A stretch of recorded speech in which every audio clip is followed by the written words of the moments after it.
જન્મ ને તારે તમને ખબર પડશે તમે ખાધું હોત તો સારું બરોબર પછી જે વખત ડિલિવરીનો સમય હોય તમારી નોર્મલ તમારી નોર્મલ ડિલિવરી હોય બ્લડ જવાનું છે ડિલિવરી આડો રાખજો ડિલિવરી થાય એના બાળકને 1 કલાકમાં દાણા આપી દેવા આપણે તો શું મને ઘર સુધી કોઈ આવી પીવું ઘર કેટલા દાણા અપાય નહીં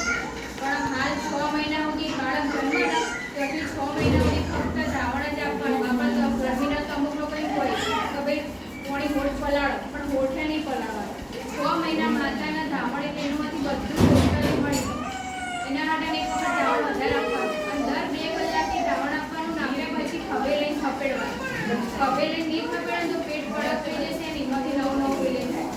તો એક્ઝેક્ટ કમ્પ્લીટ 6 મહિના તો બાળકને ધાવણ આપવાનું પછી 6 મહિના બાદ જ ઉપરી આહાર આપવાનો એ સુધી એને પાણી અને ગોળખા નહીં પલાળવાનું એટલે આપણા તો જો અમે જઈએ છીએ મુલાકાતમાં તો કે ગોળ ખાલી પલાળી દે